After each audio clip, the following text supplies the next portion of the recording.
중초 기도 정지를 잘 하셨습니까? 열심히 하셨으리라 생각을 합니다. 여기 봉헌법회라고 하는 이 법회지에 보니까 여러 가지 프로그램들이 굉장히 많이 있습니다. 기도 프로그램도 있고 또 교육 프로그램, 문화 프로그램, 성지순례. 아마 여러분들은 불교 정서를 가지고 불교 신앙을 하는 사람으로서 불교 문화 생활을 아마 제일 많이 하리라 생각을 합니다. 물론 신행 활동도 열심히 하지만 그런 불교 문화 신행 활동 생활을 하는 그 장이 바로 이렇게 가장 좋은 위치에, 좋은 시설에 봉헌사가 가장 여러분들에게 중요한 장소가 아닐까 생각합니다. 봉헌사는 앞으로 가면 갈수록 여러분들이 활동하고 할 수 있는 그런 여러 가지 프로그램들이 많이 설치가 될 것이고, 시설 또한 옛날과 비교를 하면 많이 개선이 되고 앞으로도 계속 개선이 되리라 그렇게 생각을 합니다. 가면 갈수록 이 강남 쪽의 불자들이 신행생활을 하고 불교 문화나 내지는 교육 이러한 프로그램에 참여하는 그러한 환경들이 봉헌사가 갖고 감으로 인해서 너무나도 좋은 복을 타고나지 않았나 그런 생각이 듭니다. 오늘은 여러분들과 함께 생각해 볼 이야기 주제는 삼계는 불타는 집과 같다라고 하는 주제입니다. 여기에서 삼계는 이 세상을 얘기합니다. 삼계를 불교 교리적으로 얘기할 때는 과거, 현재, 미래, 과거세, 현재세, 미래세를 삼계라 하고, 이것을 이제 시간적 단위로 세 구분을 해서 삼계라고 합니다. 그리고 공간적 단위로는 역계, 색계, 무색계라고 해서 공간적 단위로는 그렇게 삼계를 구분을 합니다. 이 과거, 현재, 미래, 역계, 색계, 무색계 이 삼계라고 하는 것은 이 사바세계, 우주, 사바세계, 특히 이 인간이 살고 있는 이 세계, 이 세계를 통칭해서 불교적 용어로는 삼계라 그렇게 얘기하죠. 일반적 용어는 이 세계를 얘기합니다. 이 세상. 그래서 제목을 다르게 붙이면 이 세상은 불타는 집과 같다. 그런 제목이 되겠습니다. 왜 불타는 집과 같은가라고 하는 것을 쭉 절차를 거쳐서 말씀을 드리도록 하겠습니다. 먼저 보조수신결에 나오는 이야기입니다. 보조수신결도 법화경에서 인용한 얘기이기는 하지만 소개를 해드리면 삼계의 뜨거운 번뇌가 마치 불타는 집과 같은데 어찌하여 그대로 머물러 긴 고통을 달게 받을 것인가. 만약 그 길에서 벗어나려면 부처를 찾는 길밖에 없다. 이 문구가 이제 보조수신결에서 법화경 문구를, 법문 문구를 차용해가지고 하는 얘기입니다. 보조수신결에서 얘기하고 있는 겁니다. 이 첫 구절은 법화경의 비유품에서 인용한 대표적인 말씀입니다. 장자의 집에 불이 활활 타오르기 시작해서 집 전체를 삼킬 듯 번지고 있지만 그의 장자의 아들들은 노는데 정신이 팔려서 밖에서 애타게 부르는 소리는 귓등으로도 듣는 둥 마는 둥 아랑곳하지 않고 이리저리 뛰어다니며 알록달록한 장난감 놀이에 빠져 웃고 떠들고 난리 법석입니다. 법화경 여러분들이 아마 여러 스님들이 이 자리에 와서 법회를 하는 과정 속에서 법화경의 얘기를 하셨으리라 생각을 합니다. 법화경의 비유품 얘기도 하고 또 법사품 얘기도 하고 법화경에 여러 가지 이야기가 있는데 그런 것을 하나하나 이렇게 주제로 삼아서 여러분들에게 법화경 설법을 했으리라 생각합니다. 그 과정에서 다 들었겠지만 오늘 다시 한번 반복하는 그런 의미에서 들어주시면 고맙겠습니다.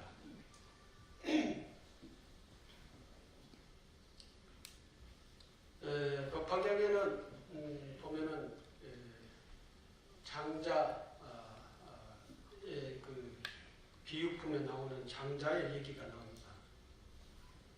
그게 이제 여기에 이제 인용을 해 놓은 것이죠. 이 얘기는 바로 우리 중생들이 이 세상에서 살고 있는 그 형식과 모습과 내용을 얘기를 그대로 하는 것이죠. 그것을 지켜보고 있는 아버지, 여기서 아버지는 부처님을 뜻합니다. 부처님, 이제 저희 아들들은 중생을 얘기하는 거고요. 우리를 얘기하는 것이죠. 아버지의 마음은 오죽하겠습니까? 그래서 깨를 내어 양거, 우거, 목록거를 마련해 두고 아이들을 향해 큰 소리로 말하기를 여기 밖에 양이 끄는 소리, 사슴이 끄는 소리, 소가 끄는 소리가 있으니 타고 놀아라. 이렇게 외쳤습니다. 그 소리를 듣고서야 신이 나서 밖으로 나와 큰 화를 면했다고 하는 이야기입니다.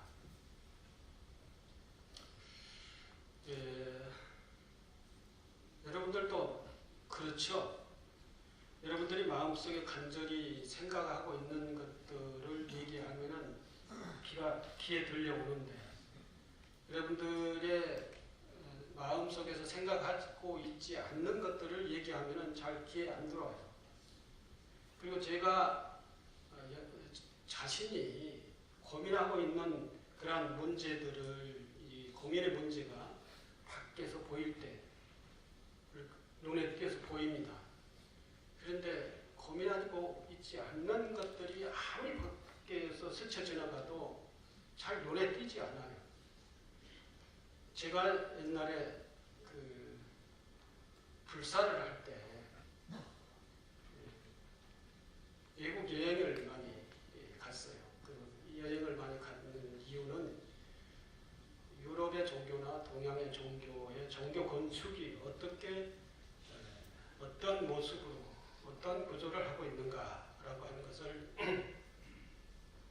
보기 위해서 이제 여행을 가서 이제 종교 건축의 디자인과 또는 구조, 구성, 내용 이런 것들을 이제 많이 보고 다녔는데 보고 다니다가 뭐 교회, 성당, 사찰, 뭐 중국 가면 보교의 그 사원 이런 것들이 있는데 그런 사원들 보면은 버스 타고 지나가다가도 눈에 바짝 띄어서 그게 들어와요. 근데 아무리 주변에 좋은 그 훌륭한 건물 디자인이 있어도 그런 것이 아니면은 잘 들어오지가 않아요. 이것은 뭔 얘기하느냐 하면은 자기 마음속에 있는 것이 밖에 보인다. 자기 마음속에 고민하고 있는 것들이 밖에 보인다는 것이죠. 아마 그런 경험들이 있을 거예요. 다들 연애하다가 실패한 경험들이 있으시죠? 그러면은 헤어졌어요. 헤어졌는데 비슷한 남자가 싹 지나간다. 그럼 딱 눈에 띄어요. 보이죠? 안 해보셨나? 또 비슷한 여자가 뒤태가 옛날에 사귀던 그 여자하고 비슷하다. 그러고 딱 눈에 눈에 띄어 보여요. 마음속에 두고 있는 것이 밖에 이렇게 스쳐 지나가면 그게 딱 눈에 띄어 보인단 말이죠. 이 애들도 역시 마찬가지입니다. 평상시에 이 애들이, 평상시에 중생들이 뭘 생각을 하고 있는가, 그 간절하게 생각하고 있는 것, 마음의 중심에 생각하고 있는 것, 자기가 원하고 있는 것, 이러한 것들이 밖에 딱 보이면은 눈에 보이고 그걸 자세하게 보게 되고 뭐 여러 가지 이제 이렇게 하게 된단 말이죠. 이 불타고 있는 것은 눈에 보이지 않는 것이죠. 이 애들한테는. 이 세상에 불타고 있는 것은 눈에 보이지 않아요. 그런데 양거, 우거, 록고라고 하는 얘기가 밖에서 소리쳐 들려오자 그게 딱 들리는 거예요.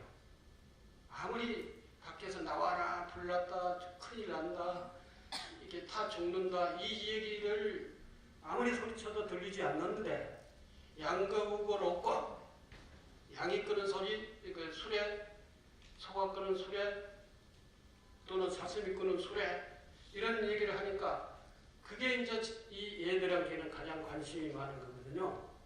근데 그 소리가 딱 들려요. 여기 있다, 타고 놀아라 하니까 그 소리가 딱 들려서 뭐 이제 다른 건 필요 없고 그게 제일 좋은 장난감이니까 그 소리를 향해서 뛰쳐나왔어요. 뛰쳐나오고 보니까 자기네들이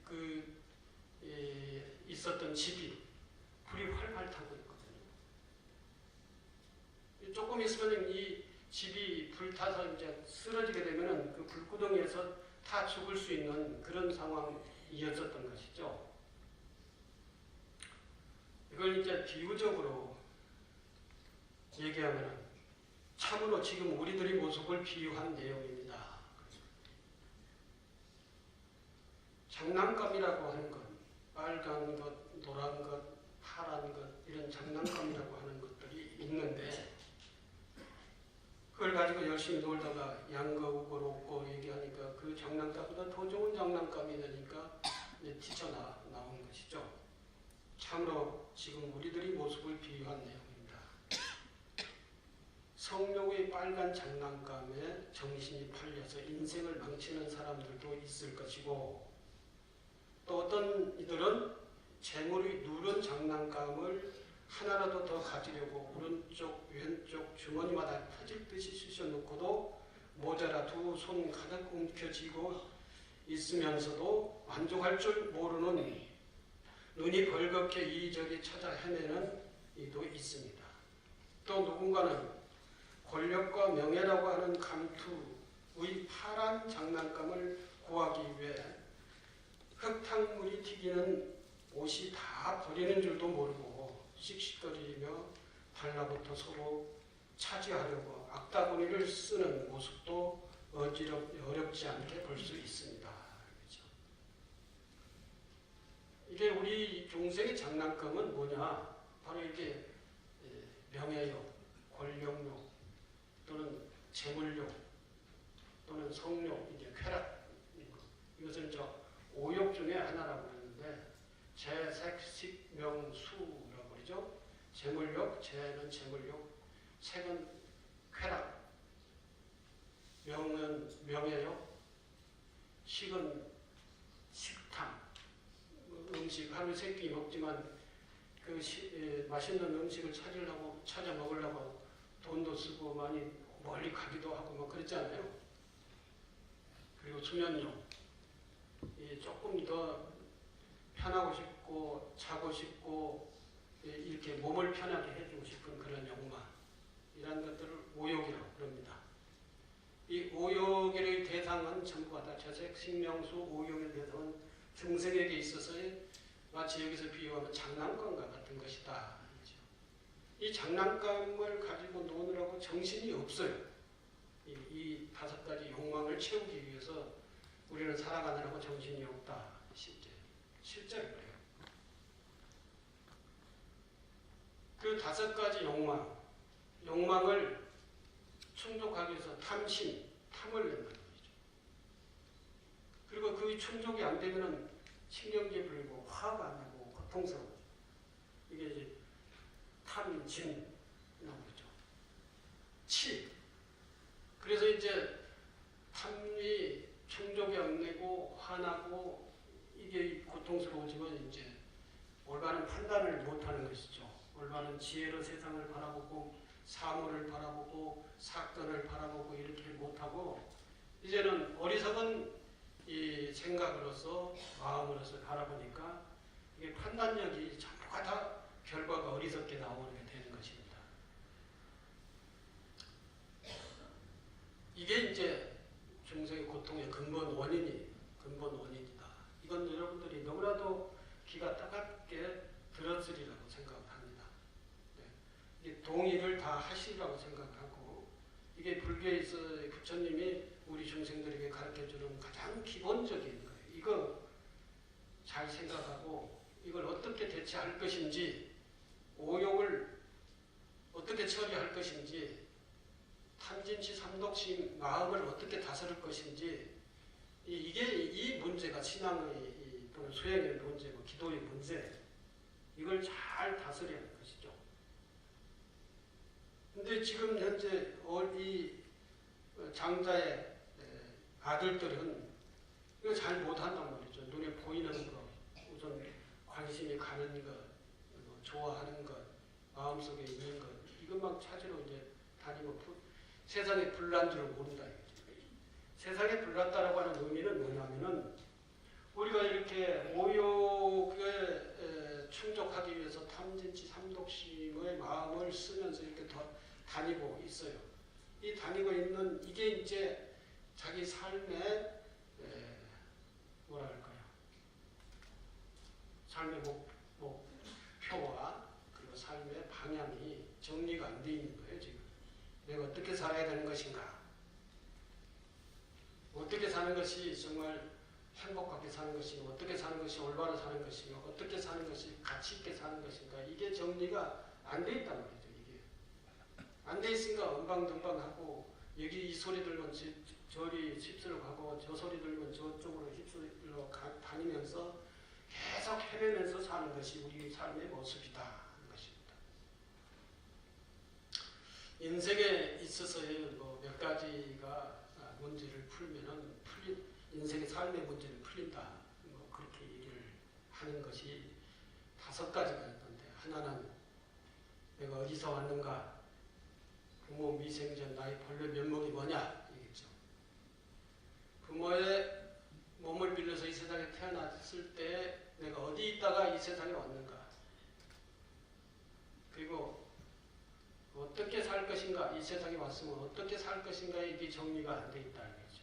이 문제입니다. 어떻게 살 것인가? 라고 하는 문제예요. 이게 이 불교의 전체 문제예요. 전체 문제. 그리고 언제 죽을 것인가 몰라요. 아무도. 그리고 죽으면 어디로 갈 것인가? 이게 모른단 말이죠. 이런 이 문제를 풀어야 되는 문제인지 또는 풀려고 깊이 생각을 해봤는지 이것도 한번 생각해 봐야 돼요. 어디서 어떻게 살 것이냐, 언제 죽을 것이냐, 죽으면 어디로 가는 것인지 이거 아는 사람이 있어요? 이것도 모르고 이제 엉벙덩벙 하면서 산단 말이죠. 이게 이제 알아야 되는 것이죠. 근데 아는 사람이 몇 명이나 있습니까? 언제 죽을지. 그러나 죽으면 늙고 병들고 죽음, 노병사는 계속 다가온다. 계속 다가오잖아요. 세월이 흐르면은 다가오는 것은 뭐냐? 늙고 병들고 죽는 것이다. 죽는 문제가 다가오고 있단 말이죠. 누구에게든지 어제 태어난 내에게도 늙고 병들고 죽는 문제는 하루가 가면 그만큼 하루가 땡겨지는 거고 지금의 한갑을 넘는 60대에도 그렇고 70대도 그렇고 늙고 병들고 죽음의 문제는 계속 다가온단 말이죠. 늙고 병들고 죽음의 문제, 고통의 문제 이게 불타는 모습이에요. 집이 불타는 모습입니다. 언제 이제 그 집이 불이 타가지고 삿가리가 무너지고 기둥이 넘어질지 모르는 것이죠. 삿갈의 기둥이 넘어지고 무너지면은 그 속에서 불에 타서 죽는 것이죠. 세월이. 늙고 병들고 죽음의 문제는 계속 다가오고 있는 것도 모르고 거기서 우리는 탐진치삼독과 오욕의 충족을 위해서 이리 뛰고 저리 뛰고 하고 있는 모습을 그리는 것이 지금 현재 법화경의 얘기입니다.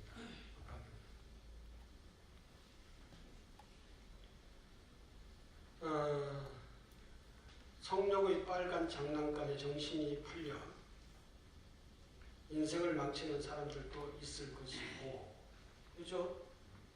공직자가 이거 잘못하다 걸리면은 망하잖아요.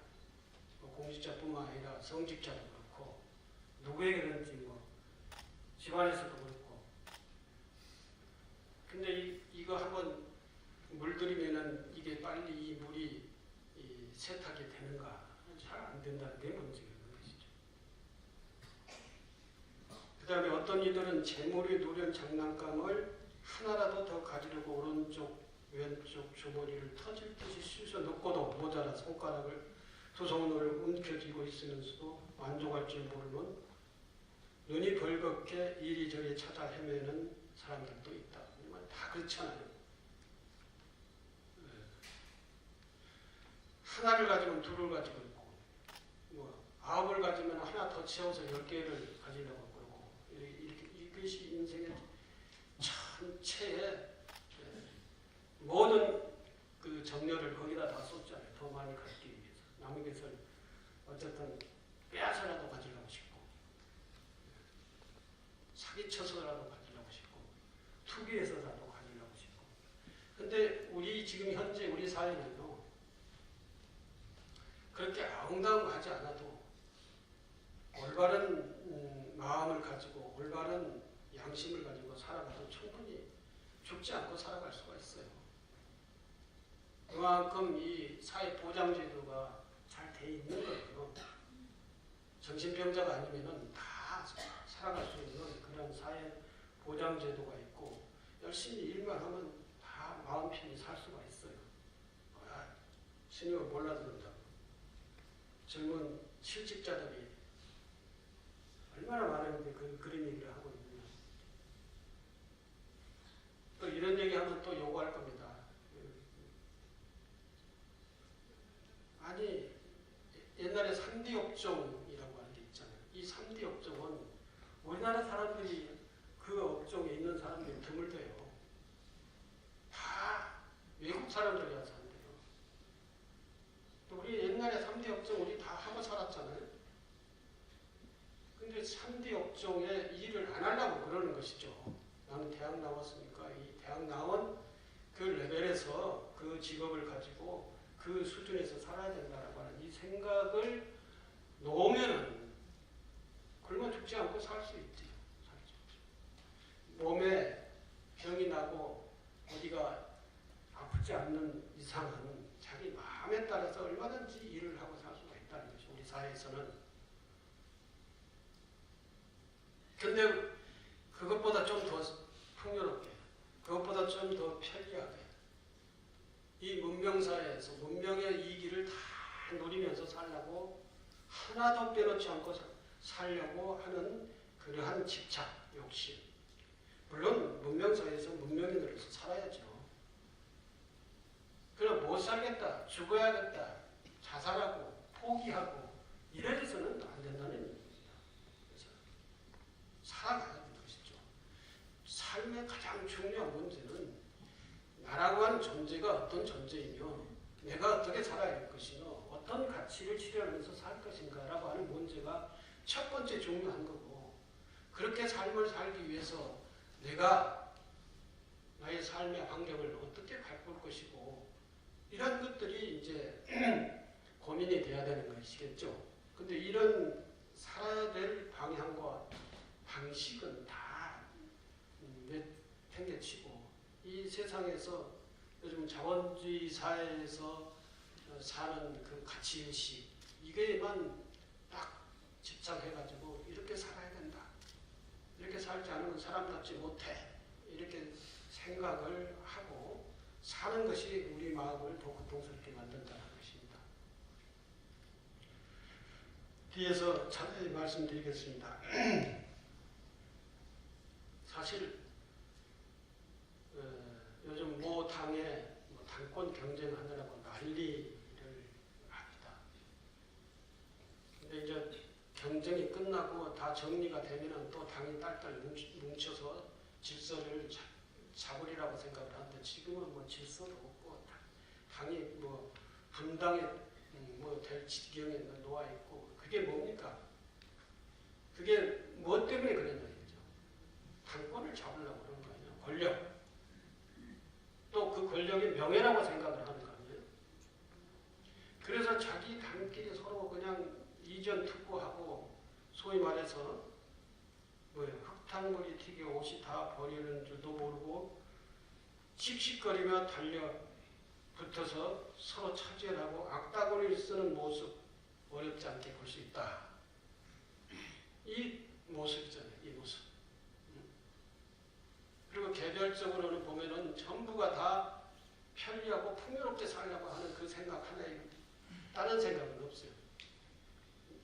이 사회의 이 국가의 공동체적인 의식으로서의 이 국가가 잘 돼야 된다. 이 사회가 평화로워져야 된다.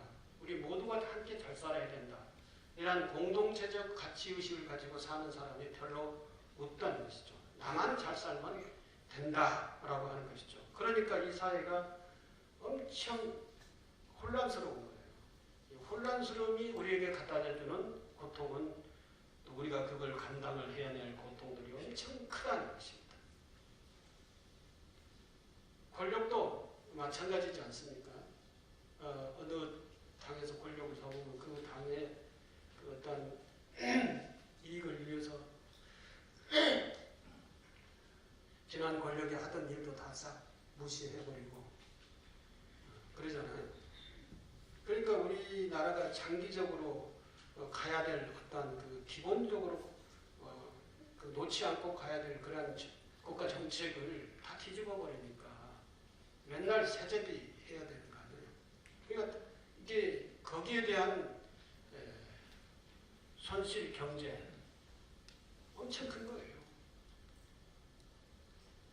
지금 뭐 저는 거기에 전문적 지식이 없기 때문에 뭐라고 입장을 가지고 있지 않습니다만은 20조 들여가지고 4대강 공사 댐 이걸 해놨잖아요.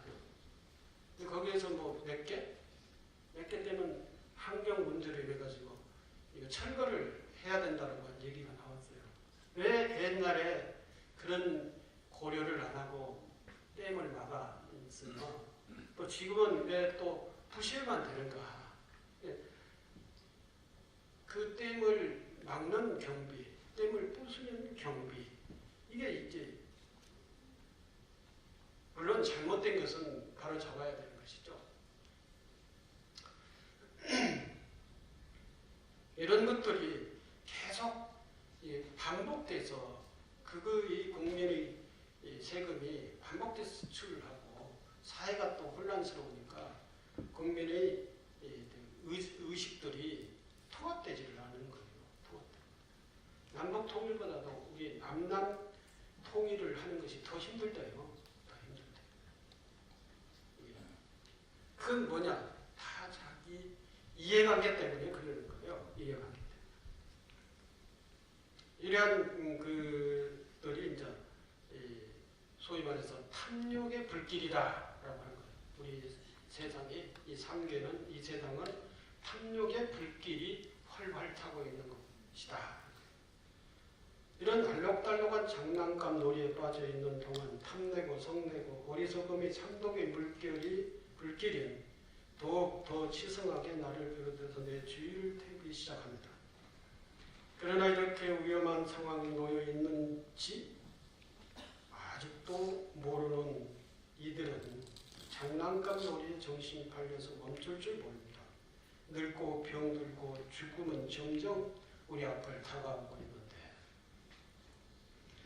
마치 너무나도 화려하게 간들거리는 온갖 유혹의 불꽃에 취해서 그것이 진정으로 행복을 가져다 줄 것이라고 철석같이 믿고 날개가 타들어가고 전신이 뜨거워 몸과 마음이 상하는 줄도 모르고 자꾸 그 위험한 곳을 향해서 날아들어 온몸을 밀어넣고 또 밀어넣어서 결국에는 다 죽고 마는 불나방이처럼 이 같은 우리의 세상을 부처님은 불타는 집으로 비유하고 있다.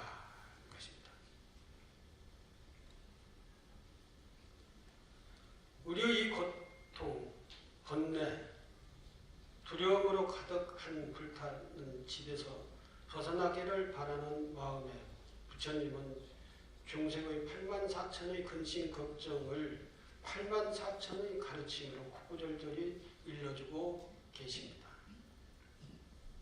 얼마나 위험한지 아무것도 모르는 채 웃고 떠들며 이리저리 뒹굴고 노는 장자의 아이들처럼 중생의 이런 삶이 너무도 당연하다는 듯 그렇게 받아들이고 살고 있는 우리의 처지는 정말로 안쓰럽기 그지없습니다.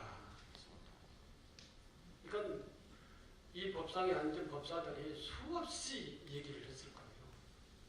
우리가 고통의 원인은 탐진치 삼독심 때문에 고통스러운 것이다.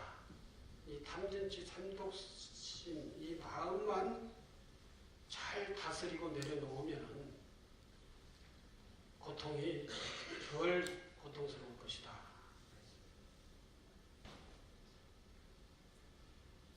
내가 언제도 이 얘기를 한 것 같은데 다 강남 사람, 그 송파, 강남, 서초 이 산구에 살고 있는 사람들은 웬만한 사람들이 못 산다 그런 얘기를 들었어요.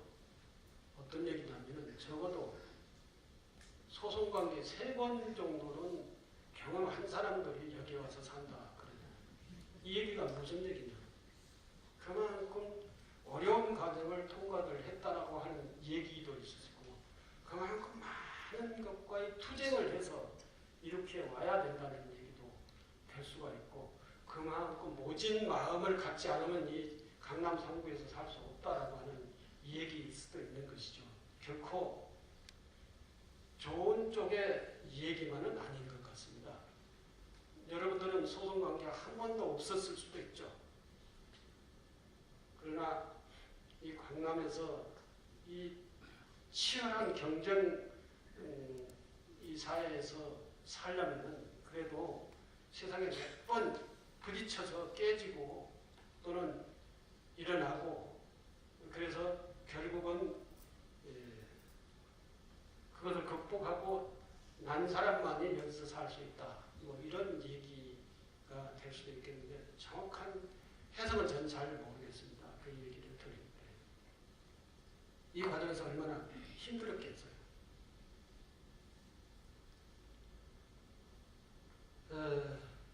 얼마나 위험한지 아무것도 모른 채 웃고 떠들며 이리저리 뒹굴고 노는 장자의 아이들처럼 중생의 이런 삶이 너무나도 당연하다는 듯 그렇게 받아들이고 그렇게 이제 이건 당연한 우리가 살아나가려면 이것은 당연히 이렇게 사는 거야 이렇게 생각을 하는 거예요.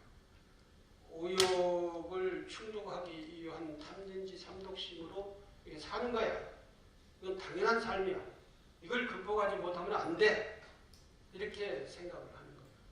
근데 역으로 얘기하면은 오욕에 대한 집착과 탐진치 삼독심을 내려놓고 그리고 이제 국가와 사회, 우리 민족 이 모두가 함께 살아나가고자 하는 공동체 의식으로 옆에 있는 형제 또는 부모 또는 이웃 동시에 살아나가는 많은 사람들과 함께 더불어서 살아간다고 하는 이런 생각으로 살아나가려고 하는 이런 생각은 별로 없다는 것이죠. 오직 이 모욕과 탐진치 삼독심으로 경쟁하고 투쟁하고 극복하고 또는 이겨야만이 살 수 있다라고 하는 이런 생각으로서 이 세상을 살아나가게 되면은 그런 사람들 삶에는 계속 이 뭐가 다가오느냐 불이 타고 있는 거예요. 그죠? 불이 타고 있는 이거 이게 정말 노병사가 계속 다가오고 있는데 그거 다가오는 것은 꿈에도 생각하지 않고 그냥 그렇게 살다가 나중에 노병사가 늙고 병들고 저도 이제 나이가 6땡입니다. 66인데 딱 보니까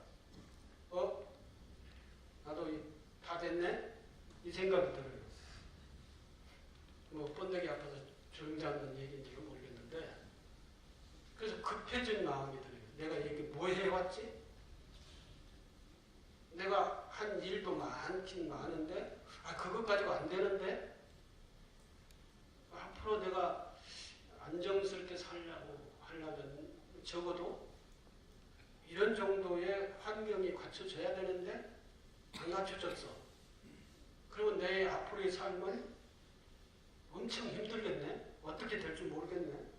막 급변하는 시대에 이런 생각이 계속 드는 거예요. 저도 이 모든 것을 다 내려놓고 출가했다고 하는 출가인의 마음도 그러는데 여러분 이 제가자 세상 사람들은 또 어떻겠습니까? 그래서 그만큼 그 공동체 가치 의식을 가지고 산다고 하는 것은 쉽지 않다. 쉽지 않다. 하지만 그러나 부처님께서는 말씀하셨다는 것이죠. 가르치셨다는 거지. 모든 집착을 50%만 내려놔라. 50%만. 50%라는 얘기는 안 했는데 모든 집착을 내려놓으라고. 그러고 보면은 세상이 보인다. 나의 앞길이 보인다.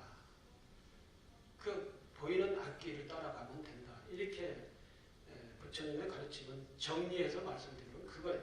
그러나 모든 집착을 안 내려놓고 다 가지고 있으면 앞이 다 막혔다. 이거죠.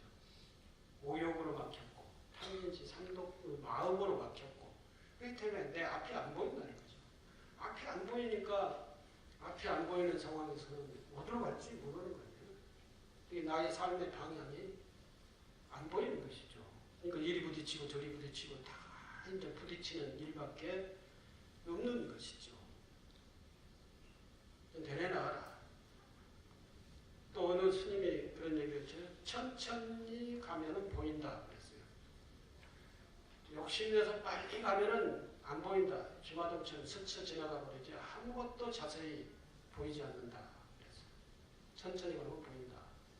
그건 다 옛날 성현들이 말씀해 놓은 그런 얘기이지만 그 얘기를 다시 한번 자세하게 곱씹어보고 나에게 적용시켜보면은 천천히 가면 보여요. 천천히 간다라는 게 속도를 얘기하는 게 아니고 우리 마음을 내려놓는 얘기예요. 내려놓는 게.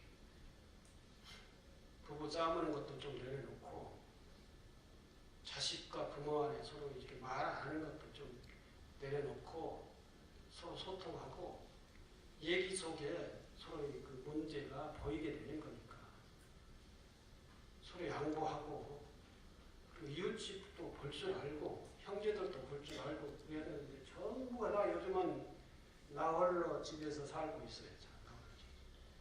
그게 나 홀로 집에서 나 혼자 사는 것이 편한지 아무도 못 오게 부모도 못 오게 안 가르쳐줘. 그렇대요. 필요한 것만 도와주면 그것만 받는 게 이게 이제 요즘 젊은이들의 세태라고 그러거든요. 이게 이제 개인 이기주의에 이렇게 하고 그 빠져서 사는 사람들이 이 모습이야. 지금 현재 이 장자 아들과 똑같은 모습이다.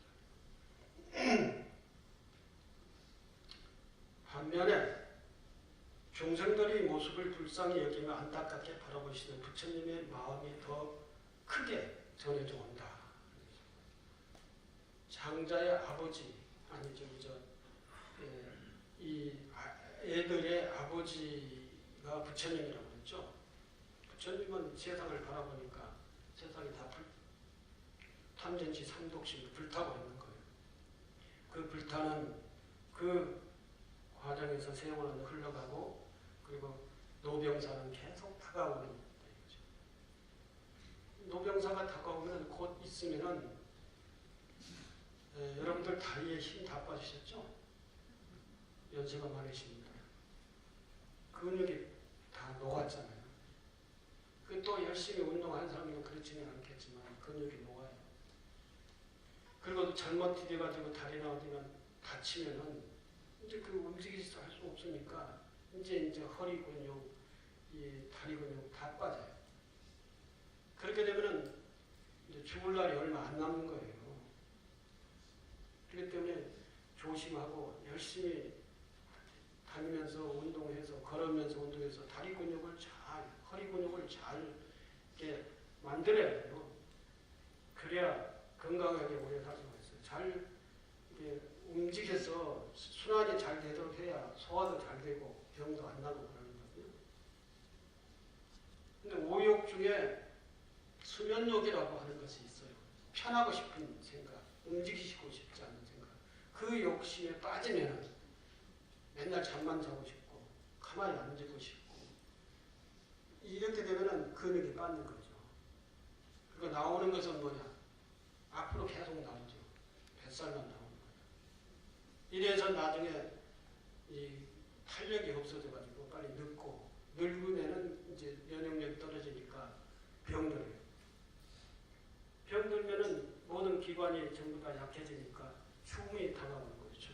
그러니까 노병사 이게 계속 다가온다고 하죠. 하지만 아무리 운동을 하고 뭘 어떻고 약을 먹고 한다 해도 그게 해봐야 5, 6년 차이에서 죽는 거. 빨리 가고 늦게 가고 하는 거. 5, 6년 차이. 이 5, 6년 차이를 연장하기 위해서 뭐 하는데 차라리 욕심을 내려놓아야죠. 욕심을 내려놓으면 더 오래 살 수가 있습니다. 편안하게 살고 스트레스 덜 받고. 제일 마지막 문구를 한번 살펴보겠습니다. 슬프다. 요즘 사람들은 미혹된 지가 오래되어 자기 마음이 참 부처인 줄 알지 못하고 진리를 구하려고 멀리 성인들만 추앙하고 자기 마음을 관조하지 않는구나.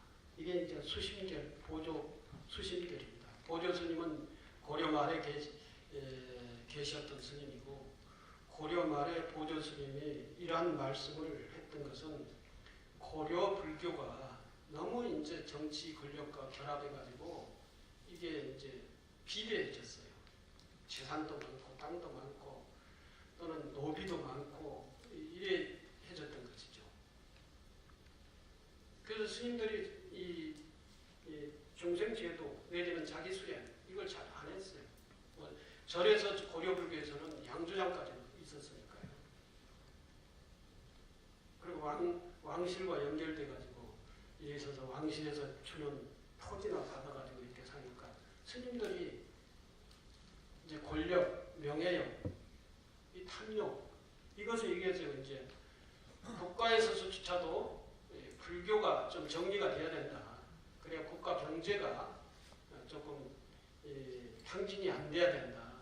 국가 경제가 좀 부강하지 못하니까 외세도 대응하지 못하고 국내에 혼란이 이렇게 많이 있다. 이건 불교 때문이다. 이렇게 얘기까지 했어요. 그때에 보조 스님께서 우리 이렇게 살면 안 된다. 우리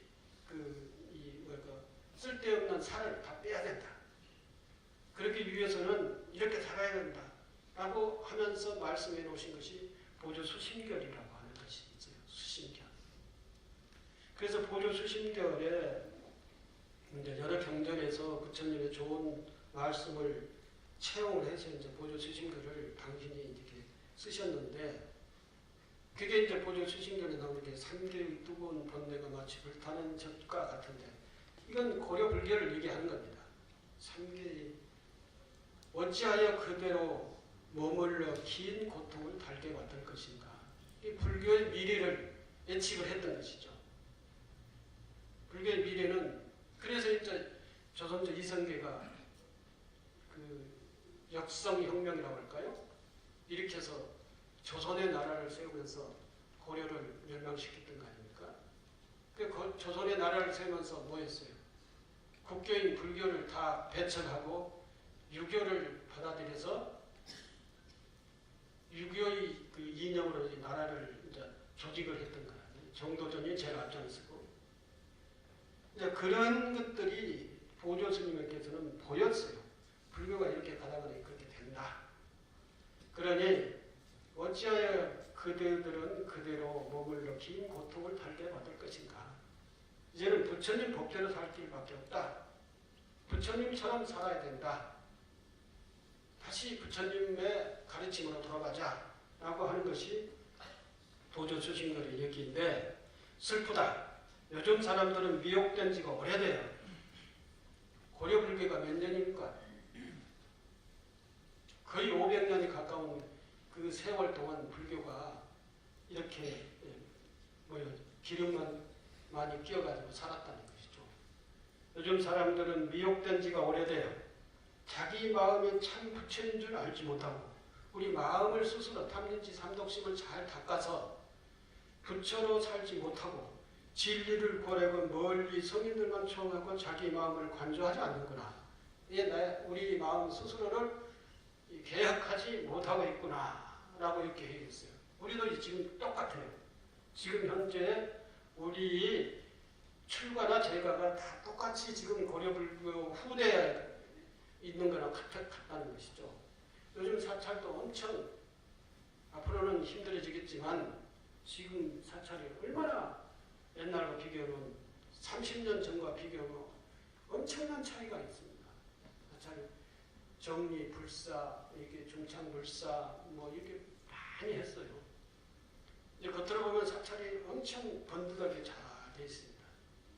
근데 자본주의 사회 가치의식에 의해서 스님들이 다 물들어가지고 이제 부처님 가르침의 의식에서 멀리 벗어나는 거예요. 지금. 근데 스님들만 벗어났느냐? 신도들도 다 그렇게 따라서 벗어났다는 것이죠. 어디 끝까지 와 있느냐? 신도들은 전부 다 그랬어요. 예. 어찌하여 그대로 머물러 긴 고통을 달게 받을 것인가? 진리는 구하려고 하지 않고 멀리 성인들만 추앙하고 있다는 것이죠. 부처님에게만 매달리고 옛날에 조사 스님들의 가르치만 중얼거리고 이러고는 거기에만 매달렸다는 것이죠. 거기에만 매달려서 복을 주세요. 합격하게 해주세요. 아파트 당첨되게 해주세요. 뭐가 팔리게 해주세요. 우리 누구가 뭐 승진하게 해주세요. 이것만 하고 있다는 것이죠. 멀리 불보살님이나 성현들에게 빌고만 있다는 거예요. 이게 되겠느냐 이거죠. 지금에 와서도 똑같은 얘기라는 것이죠. 그래서 저희 포교원에서는 신행혁신 운동을 하고 있습니다. 신행혁신. 지금 이 기복불교는 미래불교가를 만들어 나갈 수가 없다. 다시 수행으로 돌아가자. 수행이라고 하는 것은 불교는 수행의 종교입니다. 수행으로 돌아가서 자기 마음 다스리는 것. 정말로 이 탐진치 삼독심을 내려놓고 공동체 가치의식으로 위해서 이 사회 국가를 위해서 이 역사를 위해서 또 더 나아가서는 동북아 평화를 위해서 우리가 그런 생각으로 이 주변 사람들과 형제들과 이 가족들과 함께 그런 의식으로 살아가자. 그래야만이 우리 국가가 평화로워지고 혼란스럽지 않고 그리고 인간의 가치를 실현하면서 살 수가 있고 우리 사회 또는 남북이 이게 전부가 다 평화로운 시대가 될 수가 있는 것이다. 자기만을 위해서 저 부처님이나 성인들에게 복을 주세요, 뭘 주세요. 남은 어떻게 될지는 상관없고 그리고는 자기 마음을 관조하셔야 된다. 자기 마음을 대력해보지 않는다. 자기 마음이 엄청난 큰 영향력을 가지고 있거든요. 자기 마음을 어떻게 쓰느냐에 따라서 이 봉은사도 들었다 놨다 할 수 있어요. 자기 마음을 조그맣게 쓰면은 이 조그마한 살림살이 하나도 고통스러워지는 거예요. 실제 그렇잖아요. 부처님도 마음을 잘 다스려서 부처가 됐어요. 중생들 마음을 잘 못 다스려가지고 고통스럽게 살고 있는 거예요. 그래서 우리 신앙 형식과 내용을 바꾸자. 그게 뭐냐면 한마디로 해서 붓다로 살자는 것입니다. 부처님처럼 살자. 똑같이 살 수는 없죠. 부처님 마음으로 살자. 그러면은 우리 불교가 우리 제가불자들이 또는 한국 불교가 정말 이 사회적으로 존재해야 될 이유가 있는 것이다. 지금 우리 사회에서 불교가 없어서는 안 된다 이렇게 얘기하는 사람이 있습니까? 없습니다. 저렇게 하려면 불교는 없어져야 된다고 하는 사람은 있을 수 있지만 아니 불자들이 저렇게 사회 봉사도 하진 않고 뭐 통일 문제도 관심이 없고 환경 문제도 관심이 없고 사회 갈등 문제도 관심이 없고 자기만 잘 살려고 부처님 앞에 가서 빌기만 하고 있고 이게 무슨 불교냐 이렇게 얘기하고 있는 것입니다. 나를 개혁하고 나의 신앙 형식과 내용을 바꾸고 이 불교를 바꾸고 이 사회를 바꾸고 그래서 이 세계의 평화를 위해서 열심히 그렇게 살자라고 하는 것입니다. 제가 사실 올라올 때는 45분만 하려고 했는데